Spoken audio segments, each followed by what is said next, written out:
نحمده ونصلي ونسلم على رسوله الكريم أما بعد فأعوذ بالله من الشيطان الرجيم بسم الله الرحمن الرحيم وإنك لعلى خلق عظيم صدق الله العظيم وصدق رسوله النبي الكريم الأمين ونحن على ذلك لمن الشاهدين والشاكرين والحمد لله رب العالمين. وقال الله تبارك وتعالى في شان حبيبه صلى الله عليه وعلى آله وأصحابه وسلم إن الله وملائكته يصلون على النبي يا أيها الذين آمنوا صلوا عليه وسلموا تسليما. الصلاة والسلام عليك يا سيدي وعلى آلك وصحابك يا سيدي يا حبيب الله. الصلاة والسلام عليك يا سيدي يا رسول الله وعلى آلك وصحابك يا سيدي يا حبيب الله. جھوم جھوم کے صلاۃ سلام پڑھیں. الصلاة والسلام عليك يا سيدي يا رسول الله وعلى آلك وصحبك يا سيدي يا حبيب الله. الصلاة والسلام عليك يا سيدي يا نبي الله وعلى آلك وصحبك يا سيدي يا نور الله. انتہائی واجب الاحترام علماء کرام اور شہزادگان سادات، نعت خوانان شیریں لسان، انتہائی واجب الاحترام بزرگوں، دوستوں، عزیزوں اور واجب التکریم بہنوں، السلام علیکم ورحمۃ اللہ وبرکاتہ. ہم سب کو اس یقین اور اعتقاد کے ساتھ دروشی پڑھنا چاہیے کہ ہم جہاں کہیں بھی دروشی پڑھیں گے ہماری آواز مدینہ سی پہنچ جائے گی.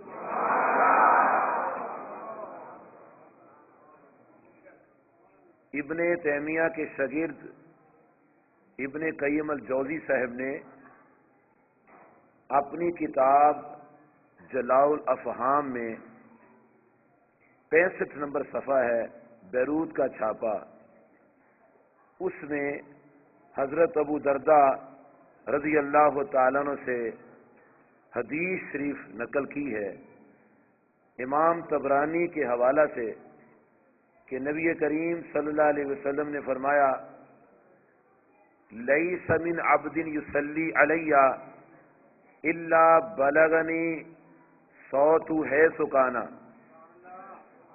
آپ نے فرمایا کوئی بندہ دنیا کے کسی ملک میں کسی کونے میں کہیں مجھ پر دروسی پڑے اس کی آواز مجھے مدینہ سے پہنچ جاتی.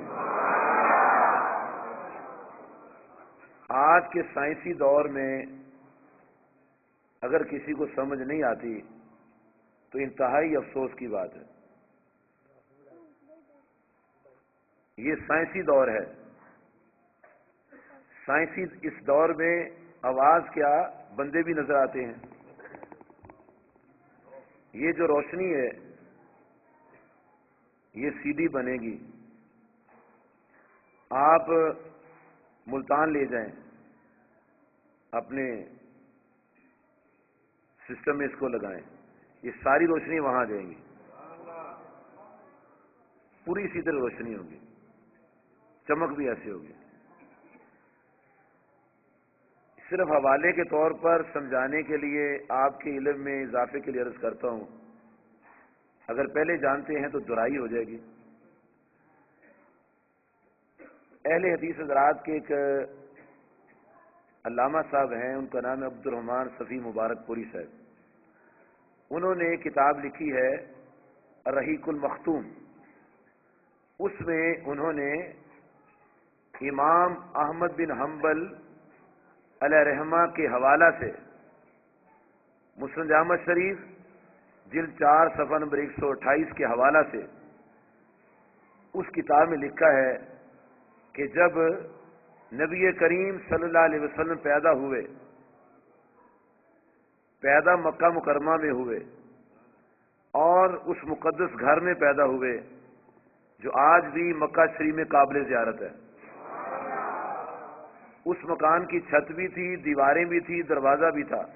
انتہائی پاکیزہ اور مقدس وہ آستانہ عالیہ تھا جہاں آقا صلی اللہ علیہ وسلم پیدا ہوئے.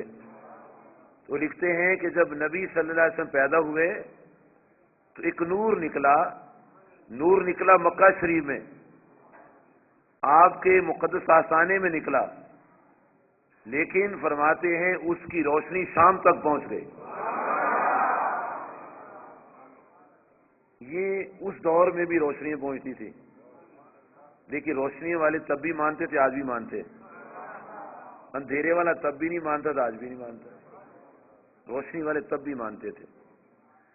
اللہ تعالیٰ نے جس دن نبی صلی اللہ علیہ وسلم پیدا ہوئے، اللہ تعالیٰ نے آپ کی ولادت پر کس طرح خوشی کا اظہار ظاہر فرمایا. اللہ تعالیٰ کیسے اظہار فرماتا ہے. جو بندی مکتب فکر کے مولوی صاحب ہیں محمد اشرف علی تھانوی صاحب، ان کی کتاب ہے نشر الطیب، اس کا صفحہ نمبر ہے 23 اور 24. 23 صفحے کی آخری 2 سطریں اور 24 صفحے کی پہلی 2 سطریں. اس میں لکھا ہوا ہے کہ جب نبی صلی اللہ علیہ وسلم پیدا ہوئے تو فاطمہ بنت عبداللہ جو عثمان بن ابی العاص کی والدہ ہیں،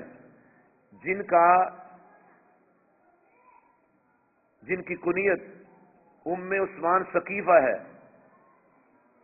وہ فرماتی ہیں کہ میں صبح گھر سے باہر آئی حاجت کے لیے تو میں کیا دیکھتی ہوں کہ بیت اللہ شریف کی دیواریں نور کی طرح چمک رہی ہیں اور آسمان کے ستارے جو ہیں وہ زمین کے قریب آئے ہوئے ہیں.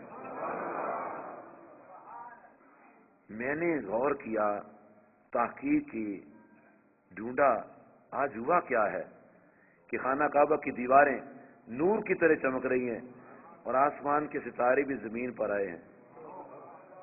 جیسے چھت ہے نا، ایسے قریب کہتے آئے. کہنے لگے میں ڈر گئی کہیں میرے اوپر نہ گر جائیں.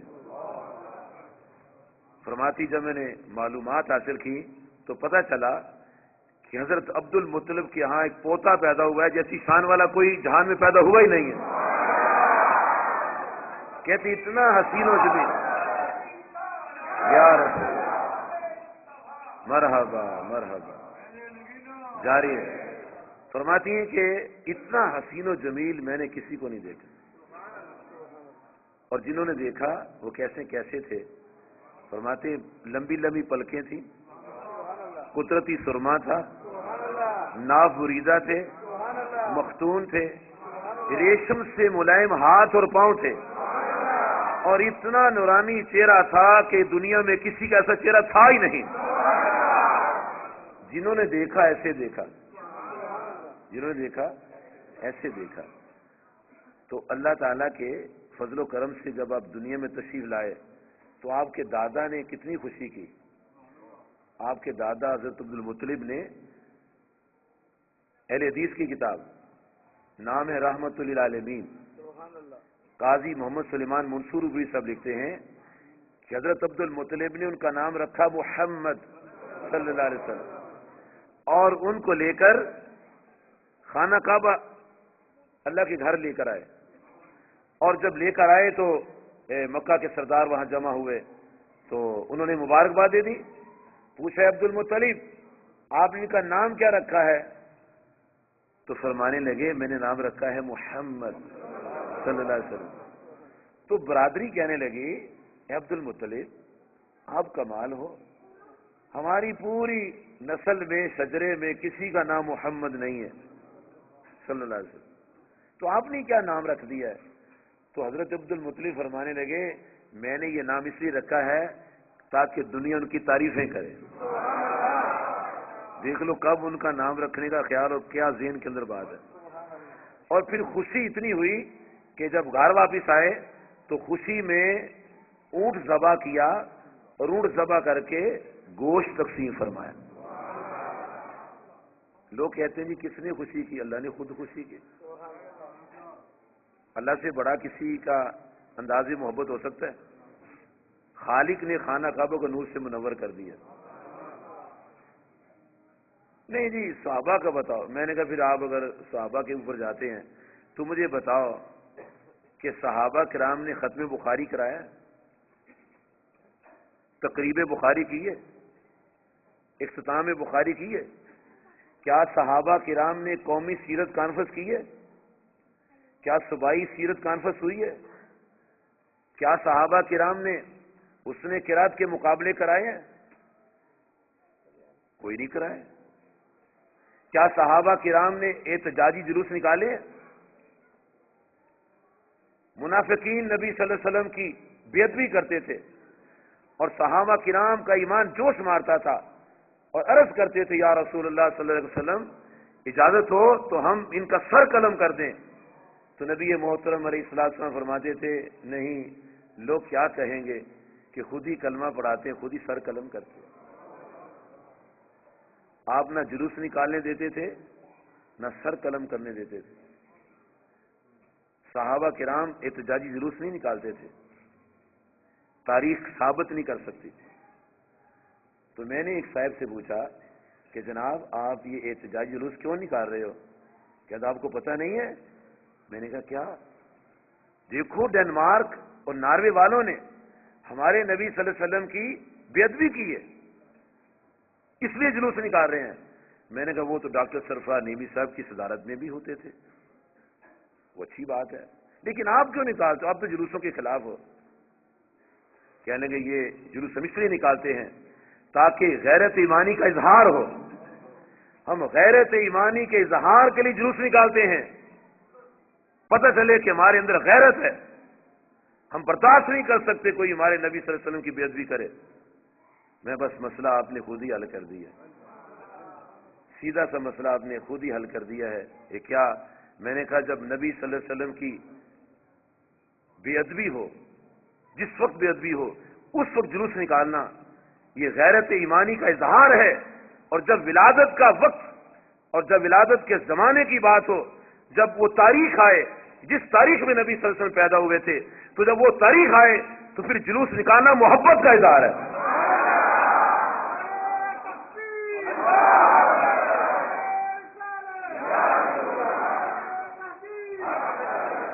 میں نے کہا بھائی ہمارے اندر محبت بھی ہے، غیرت بھی ہے. محبت بھی ہے، محبت ہوگی تو صحیح غیرت آئے گی. اگر محبت نہیں تو غیرت بھی صحیح نہیں، وہ ڈرامہ ہی ہوگا. پھر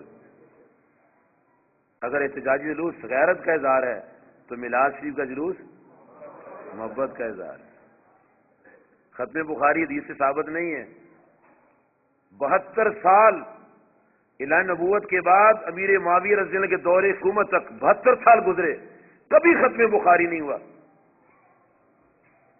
تب جو لوگ ختم بخاری کراتے ہیں ان سے پوچھو یہ کہاں سے لکھ ثابت ہے؟ یہ تو بدعت ہے.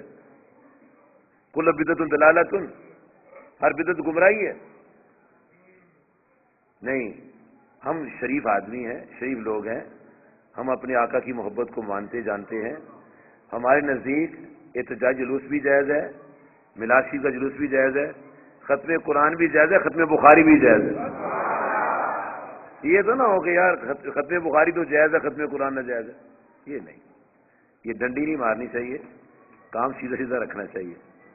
تو میرے اور آپ کے پیارے نبی صلی اللہ علیہ وسلم جب دنیا میں تشریف لائے تو اللہ تبارک و تعالیٰ کی ذات پاک نے کیا کیا؟ بیت اللہ کو نور سے معمور فرما دیا، آسمان کے ستارے زمین کے قریب کر دیے تاکہ دیکھنے والوں کو پتہ چلے آج کوئی خاص بات ہے.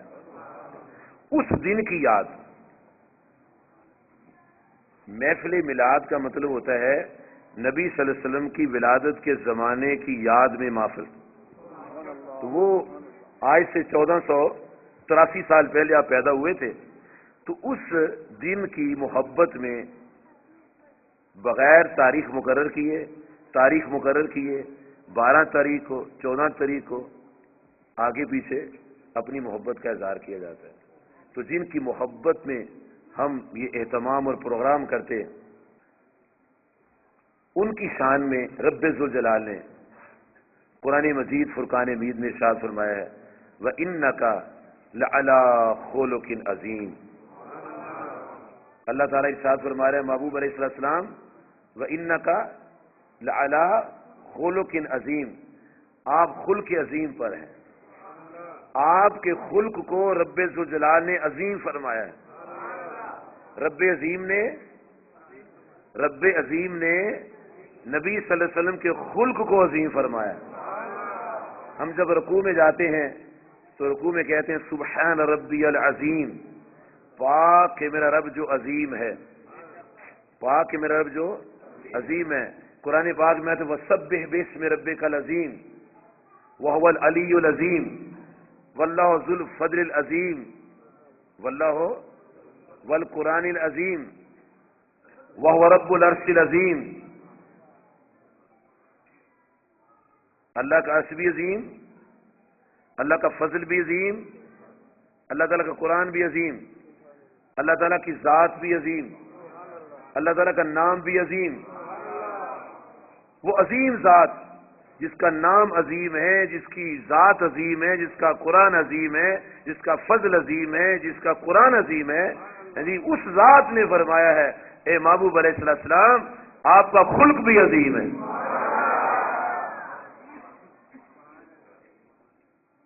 رب کائنات خود فرما رہا ہے۔ تو یہ ماننا توحید ہے، یہ ماننا قرآن مجید سب سے بڑی کتاب توحید ہے، یہ اللہ کی نازل کردہ کتاب ہے۔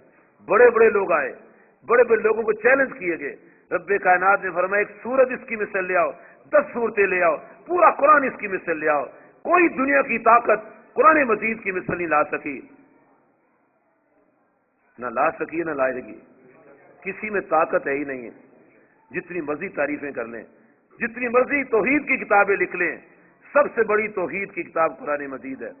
آج جو لوگ کتابیں لکھتے ہیں وہ اپنے نظریات کو گسیڑنے کے لیے وہ نام رکھ کے پھر کتابیں لکھتے ہیں۔ رب کائنات کی ذات پاک نے ایسی کتاب دے دی ہے، نہ کوئی داخل کچھ کر سکتا ہے نہ کچھ نکال سکتا ہے، ایسی زبردست کتاب۔ تو اس کتاب عظیم میں نبی صلی اللہ علیہ وسلم کے خلق کو خلق عظیم فرمایا گیا۔ اچھا، اب جب قرآن اترا اور یہ شان بیان ہوئی تو لوگوں نے پھر تعلیم حاصل کی، تو حضرت ام المومنین سیدہ عائشہ صدیقہ طیبہ طاہرہ رضی اللہ عنہا کے پاس حضرت حشام حاضر ہوئے، عرض کیا اماں جی ضرور یہ جو اللہ پاک نے فرمایا ہے وَإِنَّكَ لَعَلَىٰ خُلُقٍ عَظِيمٍ، اے میرے محبوب علیہ السلام آپ خلق عظیم پر ہیں، آپ کا خلق عظیم ہے، تو پوچھا اماں جی ضرور اس کا مطلب کیا ہے؟ فرمایا بیٹا تم نے قرآن نہیں پڑھا، قرآن شریف نہیں پڑھا؟ جی اماں جی ضرور، ارشاد فرمائے۔ فرمایا قرآن ہی تو آپ کا خلق ہے، خلق قرآن، آپ کا خلق قرآن ہے، یعنی جتنے محاسن اخلاق ہوتے ہیں وہ سارے قرآن پاک میں ہیں اور وہ سارے کے سارے ہمارے نبی صلی اللہ علیہ وسلم کے اندر موجود ہیں۔ اب میں اور آپ ان باتوں اور چیزوں پر غور کرتے ہیں کہ نبی صلی اللہ علیہ وسلم کے سر انور پر رب کائنات نے خلق عظیم کا تاج رکھا ہے، تو کیا باتیں ہیں کہ جن کو اللہ پاک نے اس آیت میں بیان فرمایا۔ بڑے غور سے سننا، نبی صلی اللہ علیہ وسلم کا خلق کیا تھا؟ سنیے علماء کرام، سنیے صوفیہ اعظام، سنیے طلباء، قرہ حضرات سارے سنیں، مقتدی حضرات سنیں، سب کلمہ پڑھنے والے سنیں، نبی کریم صلی اللہ علیہ وسلم کا خلق سنیں کیا ہے۔ آپ صلی اللہ علیہ وسلم جب گھر سے باہر تشریف لاتے تھے تو چھوٹے چھوٹے بچوں کو خود سلام کرتے تھے۔ اگر میں سیرت النبی کا جلسہ کراتا ہوں، پیغام مصطفیٰ کانفرنس ہو رہی ہے اور محفل پیغام مصطفیٰ کانفرنس ہو رہی ہے، ساقی کوثر کانفرنس ہو رہی ہے جی، اور جناب علی قومی سیرت کانفرنس اور صوبائی سیرت کانفرنس ہو رہی ہیں، یہ جتنے لوگ وہاں تقریریں کرتے ہیں کبھی دیکھو یہ بچوں کو سلام بھی کرتے ہیں؟ نبی علیہ السلام سے بڑا کوئی ہو سکتا ہے؟ جو علماء کرام یہاں بیٹھے ہیں جب مسجد سے نکلتے ہیں باہر تو اپنی گلی کے بچوں کو سلام کرتے ہیں؟ نہیں کرتے تو کریں، کرتے ہیں تو سجدہ شکر ادا کریں کہ ہم وہ کام کر رہے ہیں جو ہمارے آقا پاک علیہ السلام نے کیا ہے۔ آپ بچوں کو خود سلام کرتے تھے، یہ کیا ہے؟ خلق عظیم۔ کیا ہے؟ خلق عظیم۔ ام المومنین سیدہ عائشہ صدیقہ طیبہ طاہرہ رضی اللہ عنہا نے بڑی تفصیل بیان فرمائی آپ کے معمولات کی، تو فرماتی ہیں آپ سے پوچھا گیا کہ نبی الانبیاء علیہ السلام جب گھر تشریف لاتے تھے تو سب سے پہلے کیا کرتے تھے؟ تو ام المومنین حضرت سیدہ عائشہ صدیقہ طیبہ طاہرہ رضی اللہ تعالی عنہا فرماتی ہیں، جنہوں نے فرمایا کہ آپ کا خلق قرآن ہے، فرماتی سب سے پہلے جو آپ کام کیا کرتے تھے، گھر جب داخل ہوتے تھے ہمیں سلام فرمایا کرتے تھے۔ معلوم ہے کہ جو شوہر خوش اخلاق ہوگا وہ گھر میں جا کر سلام ضرور کرے گا، کیونکہ نبی صلی اللہ علیہ وسلم سلام کرتے تھے۔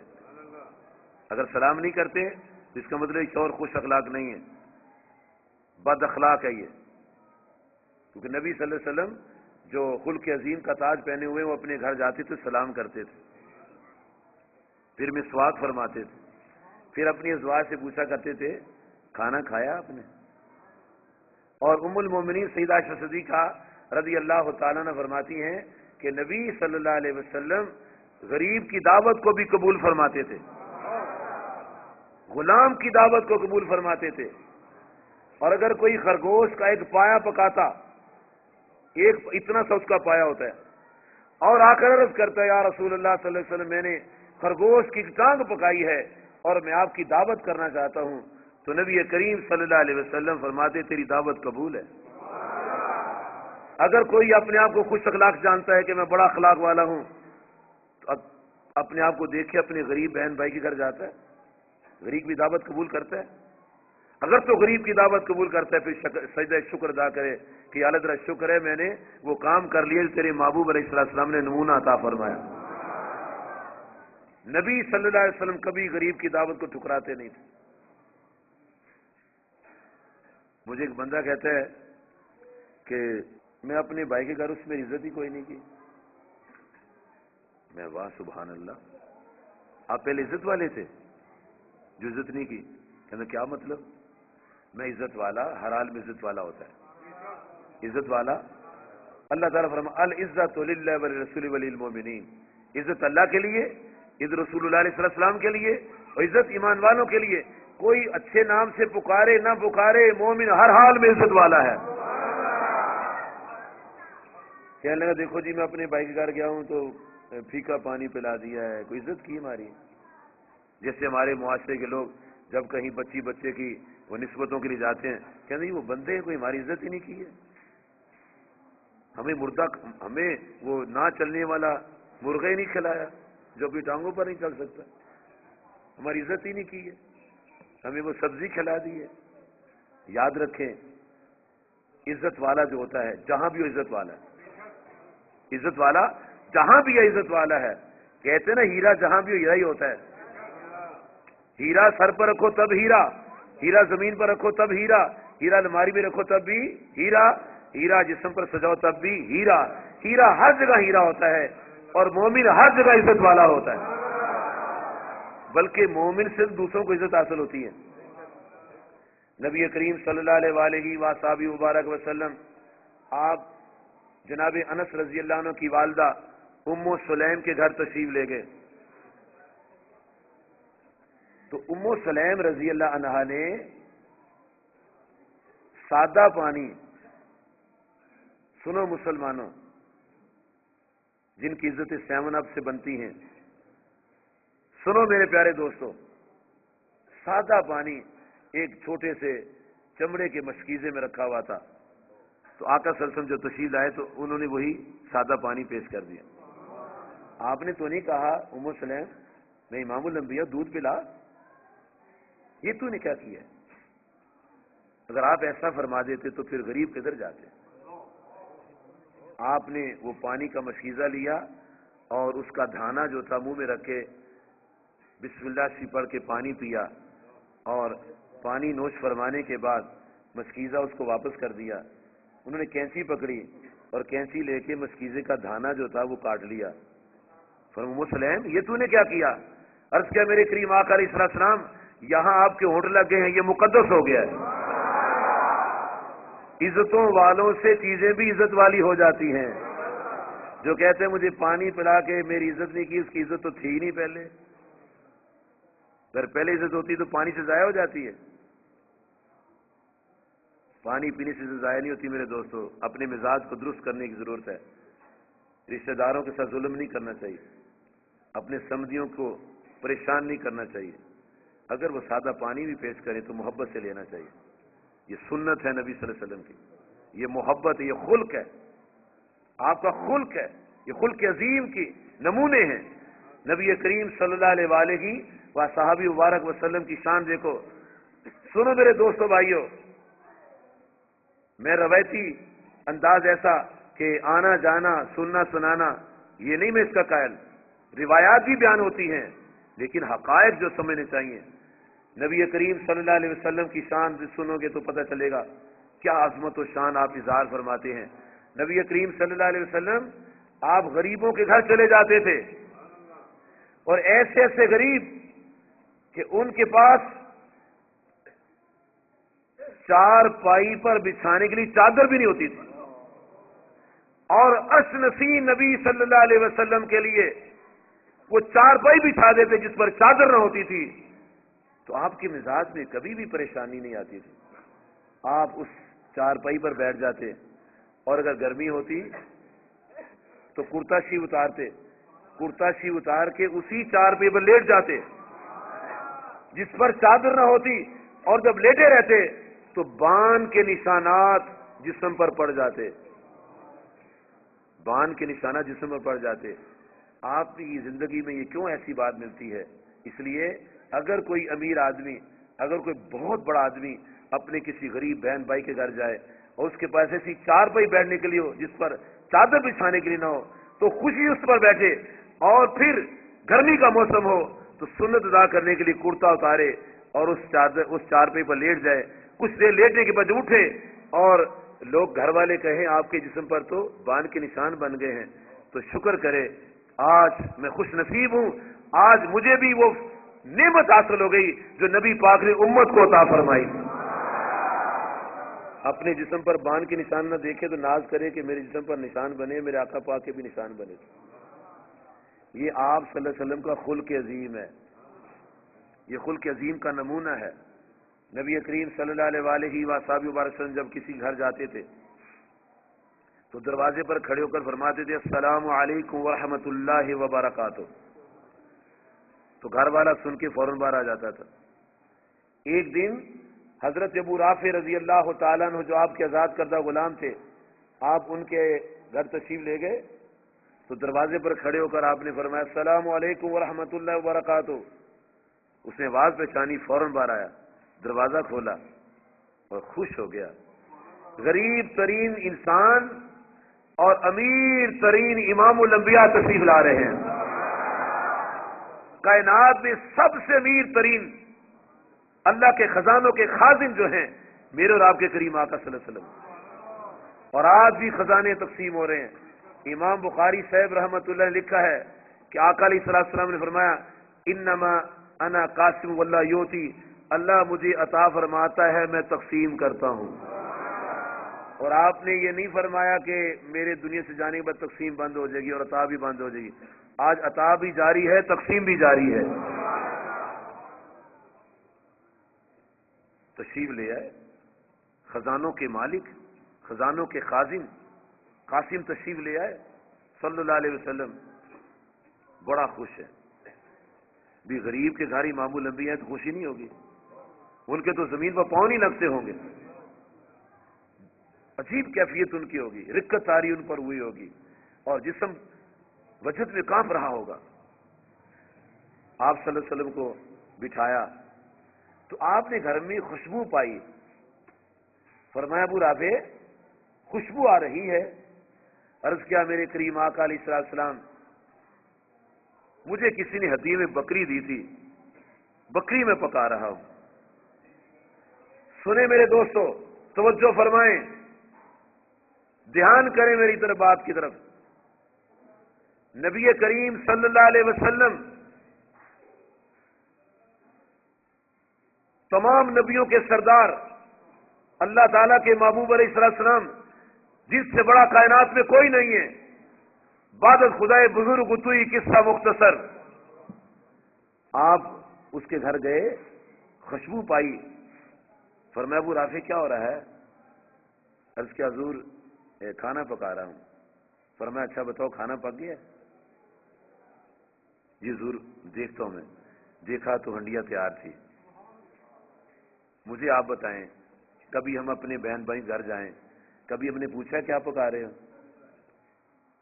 کبھی بتائیں، کبھی اپنے بہن بھائی کو جا کر گھر پوچھا کیا پکایا، یا اپنے خادم کے گھر جا کے پوچھا کیا پکایا؟ یہ پوچھنا بھی اخلاق ہے، پوچھنا بھی اخلاق ہے۔ یہ آپ کے خلق عظیم کا ایک نشان، ایک نمونہ ہے۔ آپ نے پوچھا اچھا دیکھو گوشت پکا کہ نہیں پکا؟ تو وہ گوشت پک چکا تھا۔ پوچھا عرض کیا حضور آپ کون سا ٹکڑا پسند فرمائیں گے؟ فرمایا دستی کا ٹکڑا لے آؤ۔ وہ اگلے بازو ہوتے اس کو دستی کہتے ہیں۔ وہ چھوٹی سی بکری تھی، اتنا سا دستی کا ٹکڑا تھا، وہ ڈوئی سے نکالا اور آپ کو پیش کر دیا۔ آپ صلی اللہ علیہ وسلم نے تناول فرمایا، فرمایا ابو رافع ایک اور ٹکڑا لے آؤ، ایک دستی اور لے آؤ۔ ڈوئی سے دوسری دستی بھی نکالی، وہ بھی اپنے تناول فرما لی۔ فرمایا ابو رافع ایک اور دستی لے آؤ۔ عرض کیا حضور دستیاں دو ہی ہوتی ہیں؟ فرمایا اللہ کے بندے تو چپ رہتا، میں دستیاں منگواتا رہتا، نکل بھی چلی آتی۔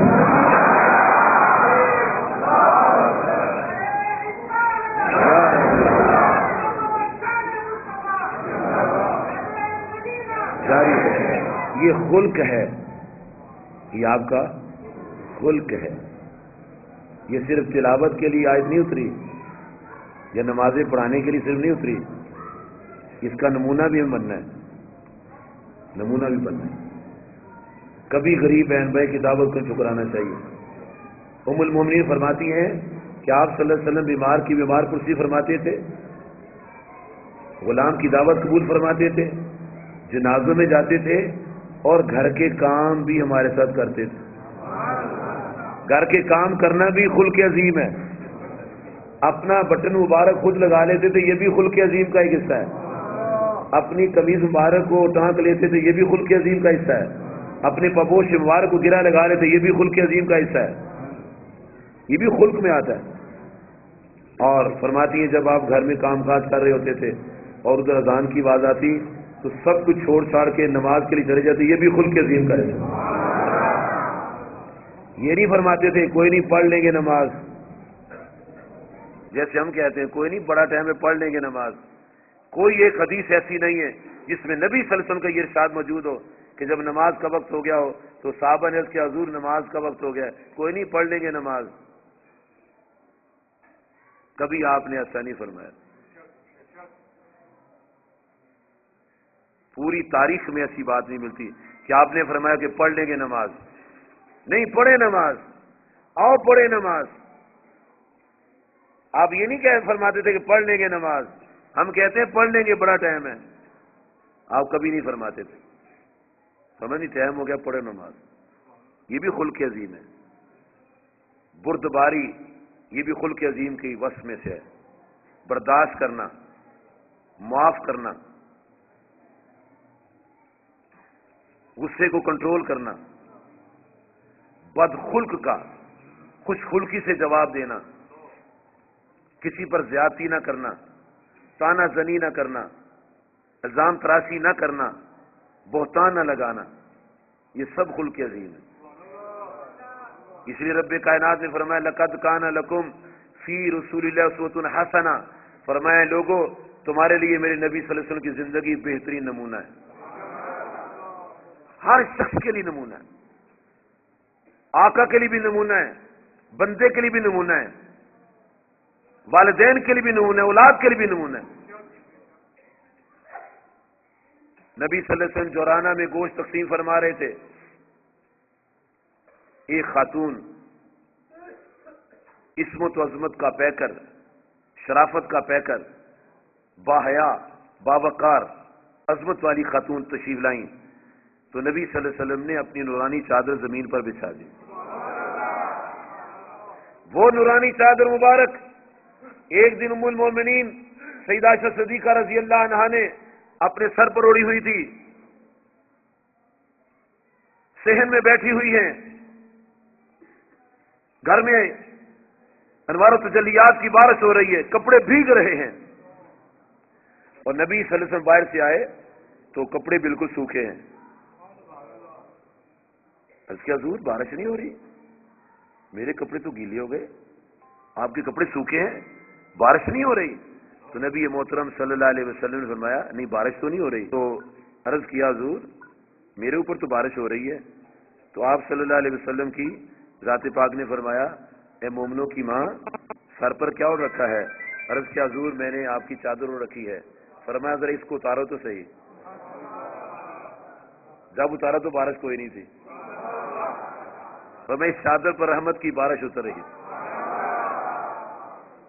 یہ چادر مبارک جب حضرت بی بی عائشہ صدیقہ طیبہ طاہرہ رضی اللہ تعالیٰ عنہ کے ذریعے ان کی ہمشیرہ حضرت اسماء کو پہنچی، بڑا احترام اور تقدس کا خیال رکھتی تھی، اور جب کوئی بیمار آتا تھا تو وہ کیا کرتی کہ وہ چادر مبارک پانی میں ڈبو دیتی اور فرماتی جاؤ پانی بیمار کو پلا دو.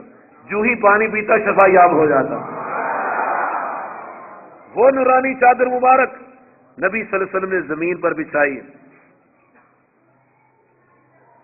وہ خاتون اس پر بیٹھی، آپ نے بڑی محبت سے شفقت سے کلام فرمایا، پھر بڑی رحمت سے رخصت فرمایا. صحابہ کرام میں آپس میں گفتگو ہوئی، یار یہ کون خاتون تھی اتنا اعزاز بخشا ان کو، اتنی شفقت فرمائی ہے. تو جو صحابی جانتے تھے نا انہوں نے کہا یہ حلیمہ سعدیہ تھی، حلیمہ سعدیہ تھی جس نے آپ کو دودھ پلایا تھا. تو دودھ پلانے والی ماں کو یہ اعزاز بخشا تو جس نے جنم دیا ہے اس کو آنکھیں پھاڑ کے دیکھنا چاہیے، اس کو غصے سے دیکھنا چاہیے، اسے تلخ کلامی کرنی چاہیے، اس کو دھکے دینے چاہیے، اس کو گھر سے نکالنا چاہیے. سنے خواتین اوپر اور سنے بچے زمین پر. نبی صلی اللہ علیہ وسلم کے آنے کی برکت خواتین پر کیا احسان ہوا. یہ زندہ دفن ہو رہی تھی، آپ صلی اللہ علیہ وسلم نے ان کے سر پر تاج شفاعت رکھ دیا. جس کو ایک بیٹی ملی، دو بیٹیاں ملیاں، تین بیٹیاں ملیاں یا زیادہ، وہ ان کی تعلیم و تربیت کا خیال رکھے، اخلاقیات دینیات ان کو سکھائے. یہ بچیاں کل قیامت کے دن ماں باپ کی شفاعت کر کے جنت میں لے جائیں گے. یہ آپ کے آنے کی برکت ہے. یہ خوشی کی بات ہے کہ دکھ کی؟ جی یہ خوشی کی بات ہے کہ دکھ کی؟ تو کیسے پتہ چلے خوشی ہوئی ہے؟ ناراضگی سے تو خوشی کا ظاہر نہیں ہوتا، کو اندازے خوشی ہونا چاہیے. یہی عورتیں، یہی بچیاں، جب بچیاں فوت ہو جائیں، بچیاں رہیں تو یہ شفاعت کا ذریعہ ہیں، اور جب یہ بیوی بن جائے تو ایمان کی حفاظت کا ذریعہ ہیں، اور جب یہ ماں بن جائے تو نبی کریم پاک نے فرمایا ان کے پاؤں کے نیچے جنت ہے. عورتوں کو تو زیادہ محفل میلاد کرانی چاہیے کہ ان کے حضور صلی اللہ علیہ وسلم کے آنے کی برکت سے ان کے مقام کو بلندی حاصل ہوگی. اور نبی صلی اللہ علیہ وسلم نے والدین کی شان میں فرمایا کہ جو مسلمان اپنے ماں باپ کو، سنن ابو داؤد کے حدیث سے بر الوالدین میں کہ جو شخص اپنے والدین کو ایک دفعہ ادب کی نگاہ سے دیکھے گا اللہ کریم اس سے مقبول حج کا ثواب دے گا. حضرت عمر رضی اللہ عنہ نے اور صحابہ نے پوچھا یا رسول اللہ صلی اللہ علیہ وسلم اگر کوئی 100 دفعہ دیکھتا ہے، فرمایا میرے رب کے خزانے کم تو نہیں ہے، 100 دفعہ دیکھو 100 حج کا ثواب ملے گا. آپ بچوں کو جھڑکتے نہیں تھے، آپ بچوں کو جھڑکتے نہیں تھے. آج مساجد کے صدور، مساجد کے جنرل سکرٹور ہے جی اور خزانچی ہیں، بچہ آ جائے تو اس کو جھڑک کے نکال دیتے ہیں، دھکے مارتے ہیں. اور نبی صلی اللہ علیہ وسلم کی شان دیکھو، بچوں سے سلام کرتے ہیں، اور جب مسجد سے باہر نکلتے ہیں اور مدینہ منورہ کے خدام اپنے ان کے والدین، ان کے گھر والے ان کو ڈول دیتے ہیں کہ جاؤ نبی علیہ السلام سے عرض کرنا حضور اس میں اپنا ہاتھ تو ڈبو دو. تو وہ ڈول لے کر آتے ہیں اور آپ ان میں ہاتھ ڈبوتے ہیں، ہر ایک کے ڈول میں ہاتھ ڈبوتے ہیں. یہ نہیں دیکھتے یہ کون ہے، ایک جیسا سلوک کر رہے ہیں. یہاں تک کہ اگر شدت کی سردی ہوتی، یخ پستہ پانی ہوتا، تو پھر بھی آپ صلی اللہ علیہ وسلم پانی میں ہاتھ ڈبو دیتے، کسی کو مایوس نہ لوٹاتے. اور جب کوئی آپ سے مصافحہ کرتا، آپ سے ہاتھ ملاتا ہے جی، امام بخاری صاحب نے صحیح بخاری میں باب باندھا ہے 2 ہاتھوں سے مصافحہ کرنا. تو آپ مصافحہ جب ہوتا نا تو آپ اپنا ہاتھ نہ کھینچتے جب تک وہ اپنا ہاتھ نہ ہٹاتا. ایک آدمی مصافحہ کر رہے ہیں نا تو آپ اس کا ہاتھ پکڑے رکھتے، اگر آپ ہی چھوڑ دے تو پھر بنتا کیا؟ اگر آپ ہی اپنا ہاتھ کھینچ لیتے تو بنتا کیا؟ آپ اپنا ہاتھ نہیں کھینچتے تھے، ہاتھ کس کا چھوڑتے نہیں تھے، وہ خود ہی اپنا ہاتھ کھینچتا تھا اور پھر اس کو تکتے رہتے تھے، اس پر نگاہ کرم فرماتے رہتے تھے. اور جب کسی سے بات، ہم تو بات کرتے ہیں نا، ہاں جی کیا بات ہے، نہیں آپ پورا پھر کے پوچھتے کیا بات ہے،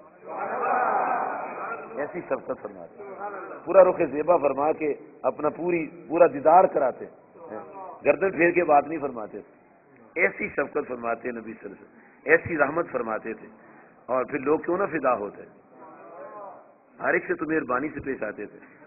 حدیثی میں آتا ہے 1 مہینہ دور آدمی ہوتا، پیدل سفر تھا اس وقت، یہاں گدے گھوڑے پر سواری پر آتے تھے، تو 1 میل دور تک ہوتے تو خیال ہوتا کہ میں امام الانبیاء سے ملنے جا رہا ہوں، تو دل میں رو پڑ جاتا.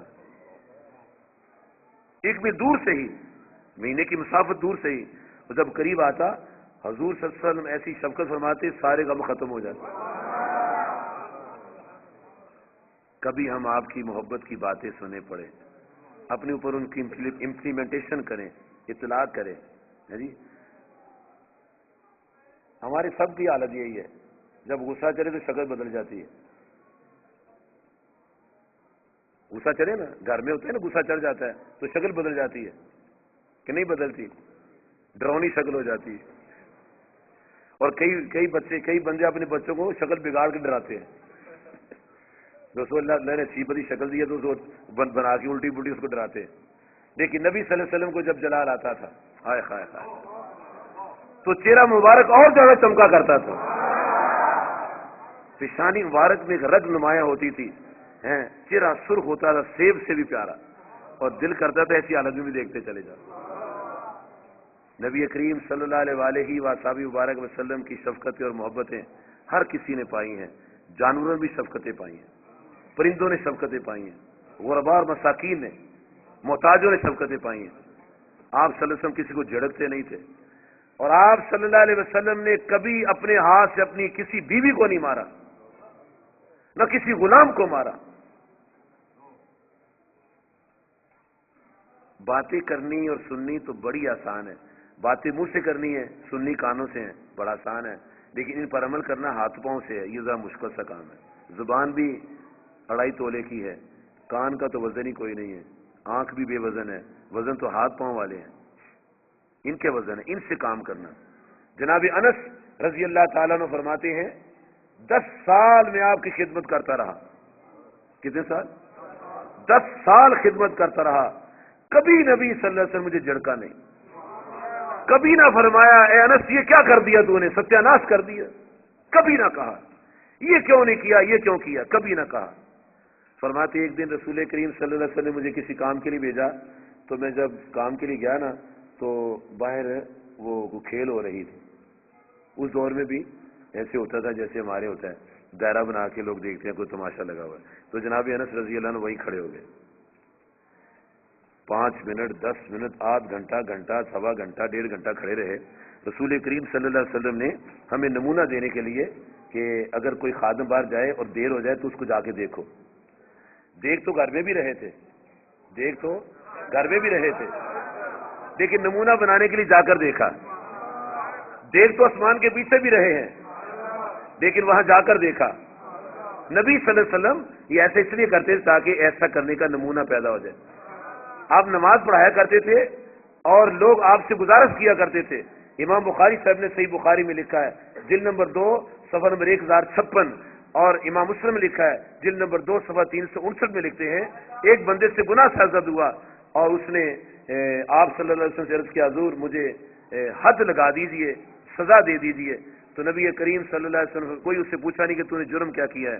تھوڑی دیر میں نماز کا وقت ہوا، جماعت قائم ہوئی، جب نماز پڑھا دی گئی وہ پھر کھڑا ہو گیا. انی سب تو حدن فنکی فیا کتاب اللہ، یا رسول اللہ صلی اللہ علیہ وسلم میں حد کو پہنچا ہوں، کتاب اللہ کے مطابق مجھے حد لگا دیجئے. تو آپ نے فرمایا میں جب نماز پڑھا رہا تھا تو کدھر تھا؟ اس کو نتیجہ سنانے کے لیے پوچھا. وغیرہ حدیث بخاری شریف میں آتے ہیں رسول پاک فرماتے ہیں واللہ انی اراکم بورائے ظہری، اے میرے صحابہ کرام میں تمہیں پیچھے سے بھی دیکھتا ہوں. فرمایا میں جب نماز پڑھا رہا تھا تو کدھر تھا؟ عرض کیا میرے کریم آقا علیہ السلام میں نے آپ کے پیچھے نماز پڑھی ہے. فرمایا تو نے میرے پیچھے نماز پڑھی ہے، رب نے تیرے سارے گناہوں کو معاف کر دیا. تو آپ پوچھتے تھے تاکید کرنے کے لیے، سکھانے کے لیے. آپ تو نور نبوت سے جانتے تھے تو ہم تو نہیں جانتے نا، تو ہماری نمونہ بنانے کے لیے آپ تشریف لائے کہ انس آیا نہیں تو اس کے پاس چلے گئے جہاں تماشا ہو رہا تھا. تو فرمایا انس ادھر کھڑے ہو. حضور ابھی میں جاتا ہوں. فرمایا تو کچھ بھی نہیں کہا مجھے، نہ تھپڑ مارا نہ کوئی برا بلا کہا، پر مجھے کچھ بھی نہیں کہا. دیکھ لو محبت، اگر میرے ماتحت کو آدمی ہے تو مجھے بھی ایسے ہی کرنا چاہیے، اگر آپ کے ماتحت کو آدمی ہے تو آپ کو بھی ایسے کرنا چاہیے. نہ تھپڑ مارنا چاہیے، نہ گالی دینی چاہیے، درگزر کرنا چاہیے. درگزر بھی حسن خلق کا ایک وصف ہے، درگزر کرنا، برداشت کرنا. نبی کریم صلی اللہ علیہ و صحابی وبارک وسلم کی ذات کریمہ کے جو خدام ہوتے تھے، آپ سرکار صلی اللہ علیہ وسلم ان کی عیادت کے لیے بھی تشریف لے جاتے تھے. امام بہقی نے دلائل نبوت میں دوسری جلد میں صفحہ نمبر 272 میں حدیث لکھی ہے، اور البدایہ والنہایہ میں عماد الدین بن کثیر نے جلد نمبر 3 جز نمبر 6 صفحہ نمبر 173 میں حدیث لکھی ہے. امام صاحب مشکات نے 513 نمبر پر حدیث لکھی ہے. فرماتے ہیں کہ ایک یہودی کا لڑکا نبی صلی اللہ علیہ وسلم کی خدمت کیا کرتا تھا، تو نبی صلی اللہ علیہ وسلم اس پر توجہ فرماتے تھے. آپ نور نبوت کی شعاعوں سے اس کے دل کے کفر کی پتھریاں نکال رہے تھے. نور نبوت کی شعاعوں سے اس کے دل کے کفر کی پتھریاں نکالتے تھے. وہ شعاعیں پڑتی تھیں جب گردے میں پتھری ہو نا تو شعاعوں سے نکالو نا تو بندے کو بخار ہو جاتا ہے، حدت ہو جاتی ہے. تو جب آپ نے نگاہ نبوت فرمائی اور اس کے دل کے اندر کفر کی پتھریاں نکالی نا، اس کو حدت ہوگی، بخار ہو گیا، دل صاف ہو گیا، جسم کو بخار ہو گیا. تو جب بخار ہو گیا تو 1 دن 2 دن 3 دن وہ بندہ نہ آیا، بچہ نہ آیا. تو آپ سرکار انس رضی اللہ عنہ سے فرمائیں کہ انس چلو یار اس بچے کی خبر تو لے جا کے. تو نبی کریم صلی اللہ علیہ وسلم اپنے خادم، اور خادم بھی کون؟ جو غیر مسلم، اس کے گھر تشریف لے گئے. اس لیے تشریف لے گئے اگر کوئی میرا امتی بڑے سے بڑا امیر اور کبیر آدمی، اس کا کوئی خادم ملازم بیمار ہو اور وہ اس کی عیادت کے لیے اس کے گھر جائے، اس کا جانا بھی میری سنت کے مطابق ہو جائے، قدم قدم پر اسے جو ثواب ملے. جب وہ تشریف لے گئے آپ سرکار صلی اللہ علیہ وسلم، اس کا باپ جو تھا وہ تراشی پڑھ رہا تھا.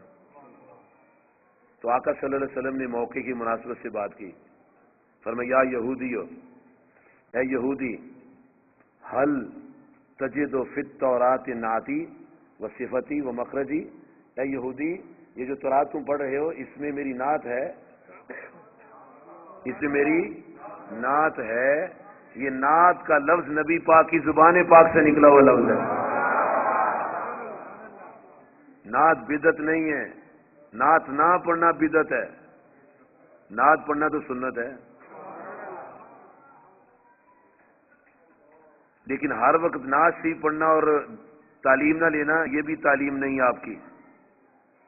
آپ سب سے نعت بھی سنتے تھے اور تعلیم بھی فرماتے تھے، کیونکہ آپ معلم کی شان کے ساتھ مبعوث ہوئے ہیں، سکھاتے تھے، پڑھاتے تھے، تربیت کرتے تھے، آپ کی ذمہ داری تھی، لوگوں کی اصلاح بھی فرماتے تھے۔ تو آپ نے فرمایا کیا میری 84 میں میری نعت ہے؟ وہ دنیا کا پہلا یہودی تھا جس نے نعت کا انکار کیا،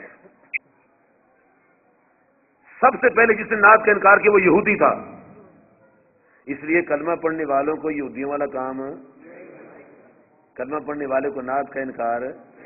اچھا، وہ جو بچہ تھا نا، اس کے دل کے اندر جو کفر کی پتھریاں تھیں اور رسول پاک کی نگاہ پاک سے نکل چکی تھی، دل موم ہو چکا تھا، بس ایک اور محبت کی نگاہ ہونے والی تھی، اور وہ نگاہ فرمانے کے لیے آپ تشریف لے آئے۔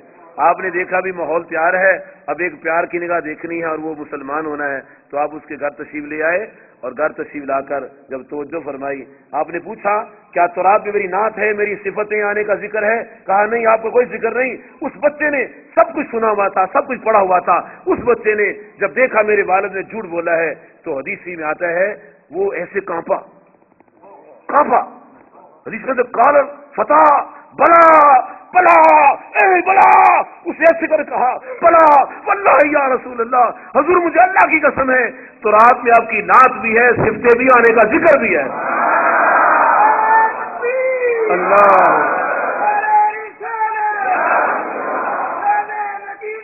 جاری رہے۔ اور یہ کہا اور کہا کہ اشہد لا الہ الا اللہ وانک رسول اللہ، حضور میں کلمہ پڑھ تو لا الہ الا اللہ محمد رسول اللہ۔ ایک نگاہ فرمائی، دل کی دنیا بدل گئی۔ غریب کے گھر گئے، خادم کے گھر گئے، اس کی کایا پلٹ دی ہے۔